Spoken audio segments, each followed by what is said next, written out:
दोस्तों नमस्कार। APS test series के लिए आलम सर के द्वारा चलाई जा रही टेस्ट सीरीज का ये पहली वीडियो के फॉर्म में टेस्ट सीरीज है। आप लोग इसको छोटे छोटे सेक्शन में 3 पार्ट में पाएंगे। पहले पार्ट में केवल 25 क्वेश्चन होंगे। आप कमेंट करेंगे तो आगे के सारे क्वेश्चंस कराए जाएंगे।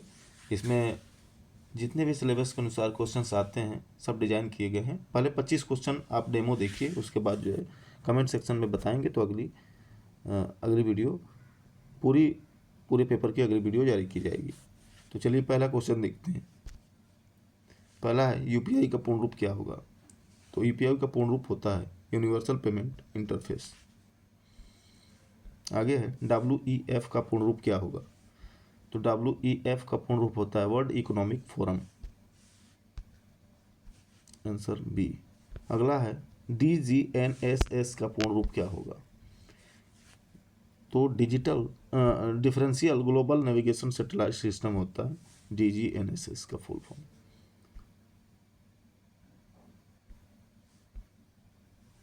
अगला नासा का पूर्ण रूप पूछ रहा है।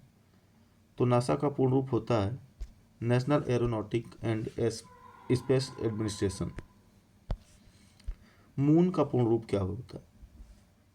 मून का पूर्ण रूप होता है multitasking object oriented network. Option B.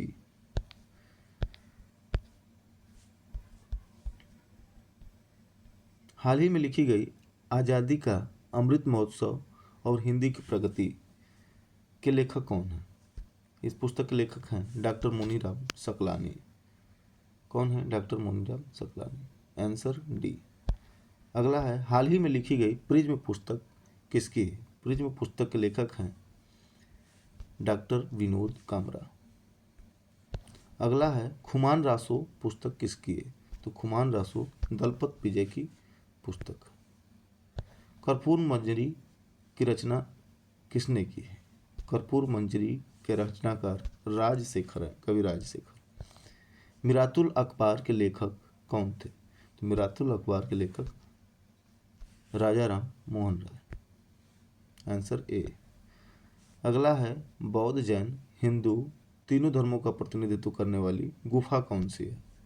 तो ये है Ellora. Answer A. Answer A. आगे किसे पुर्तगाली साम्राज्य का वास्तविक संस्थापक माना जाता है। तो पुर्तगाली साम्राज्य का वास्तविक संस्थापक अल्फांसो डी अल्बुकर्क को माना जाता है। Answer D. आगे है घटनाएं दी हुई हैं और उन घटनाओं को सही कालक्रम में आपको सजाना है। तो सबसे पहले तो दांडी मार्च निकाला गया था, उसके बाद मैकडोनल्ड अवार्ड, फिर पुनः पैक, तब तृतीय गोलमेज सम्मेलन। इस तरह से अरेंज करने से आंसर ए प्राप्त होता है 1342। काकोरी कांड के तहत फांसी की सजा पाने वाले का नाम व स्थान में एक जोड़ा गलत है। जो गलत जोड़ा है उसको फाइंड आउट करना है। तो रोशन लाल को फांसी की सजा प्रयागराज के नैनी जेल में हुई थी और बाकी सभी ऑप्शन सुमेलित हैं। अगला है कांग्रेस के कराची अधिवेशन 1931 की अध्यक्षता किसने की थी। तो कांग्रेस के कराची अधिवेशन की अध्यक्षता सरदार वल्लभ भाई पटेल ने किया था। परमाणु बम सिद्धांत किस पर आधारित है। तो परमाणु बम सिद्धांत नाभिकीय विखंडन पर आधारित है। आगे प्लास्टर ऑफ पेरिस बना होता है। प्लास्टर ऑफ पेरिस जिप्सम का बना होता है। Answer B. मानव शरीर में किस अंग में लसिका कोशिकाएं बनती है। मानव शरीर में तिल्ली में जो है लसिका कोशिकाओं का निर्माण होता है। अगला क्वेश्चन है मानव शरीर में यकृत वसा के पाचन में महत्वपूर्ण भूमिका निभाता है। कथन हो गया और कारण दिया है कि यकृत 2 महत्वपूर्ण वसा पाचक एंजाइम का उत्पादन करता है, जो कि कारण गलत है और कथन सही है। शरीर में यकृत में ही वसा का पाचन होता है, लेकिन इसमें कोई एंजाइम उत्पन्न नहीं होता। तो इस तरह से आंसर हो जाएगा, ये सही है, आर गलत है, आंसर सी। लंबे समय की कसरत के यानी कसरत और मेहनत का मुख्य ईंधन क्या होता है? यानी कि कसरत करने पर मुख्य ईंधन के रूप में कौन सा मिनरल प्रयोग होता है? ये है खर्च होता है, ये है कार्बोहाइड्रेट, आंसर सी। अब अगला है मैथ का क्वेश्चन है, आयत की लंबाई और चौड़ाई में 20% की वृद्धि कर दी जाए तो आयतन के क्षेत्रफल में कितने प्रतिशत वृद्धि होगी? तो देखिए, आयत की लंबाई और चौड़ाई में हम 20% की वृद्धि करते हैं तो 20 + 10 + 20 × 10/100, इसको सॉल्व करिए, आपका आंसर 32 आएगा, जो कि राइट आंसर है, 32%। यानी कि लंबाई प्लस चौड़ाई प्लस लंबाई गुते चौड़ाई बटे में 100, ये होता है फार्मूला यदि आयत के लंबाई और चौड़ाई में वृद्धि या कमी की जाए। यदि कमी की जाती है तो माइनस, और वृद्धि की जाए तो प्लस का साइन रखते हैं। चलिए अगला देखते हैं। वैसे बिल्कुल सोहन ने अपने खर्चों में 25% की कमी के बाद उसने अपने खर्चों में 10% की और कमी कर दी, कुल खर्चों में कितने प्रतिशत कमी हुई? तो कुल प्रतिशत कमी हो जाएगी -25 -10 प्लस 25 × 10/100, यानी 2.5 यहाँ हो गया, और ये -25 -30 35 -35 हो गया, तो -35 - 2.5 यानी कि -32.5%, answer A, right answer A हो गया। चलिए अगला है, राम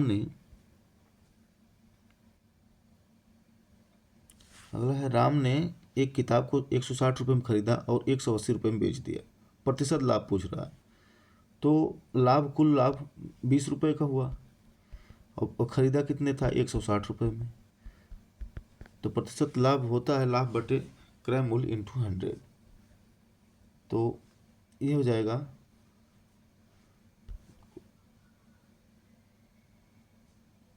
आपका राइट आंसर होगा 2 8 16 8 12.5%, राइट आंसर डी। अगला है, जब क्रय मूल्य 950 और विक्रय मूल्य 1140 हो तो प्रतिशत लाभ ज्ञात करना। ऐसे सवालों में सबसे पहले आप क्रय मूल्य और विक्रय मूल्य का अनुपात ज्ञात कीजिए। तो 950 × 1140, इसका अनुपात होगा 19 × 5 = 95, 19 × 6 = 114, 5 × 6, यानी कि 5 रुपये पर 1 रुपये का लाभ। तो हमको प्रतिशत लाभ ज्ञात करना है, तो सीधा 5 रुपये पर 1 रुपये यानी कि 1/5 × 100, यानी कि 20%, 20 × 5 = 100, 20%, राइट आंसर होगा 20%।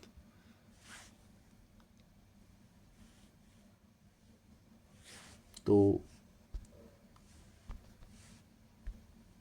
अगला क्वेश्चन है 25 नंबर, ये भी मैथ का क्वेश्चन है। इसमें है कि 200 का 95% कितना होता है? सिंपल सा है, 200 का 95% यानी 95/200 × 100, 95/200 × 100, तो ये होगा 47.5। अभी 25 क्वेश्चन का ही डेमो आप देखिए, उसके बाद कमेंट सेक्शन करके में बताइए कि अगर आपको ये क्वेश्चंस अच्छे लग रहे हैं तो आगे कंटिन्यू किया जाएगा, आगे सारे क्वेश्चंस कराए जाएंगे। धन्यवाद।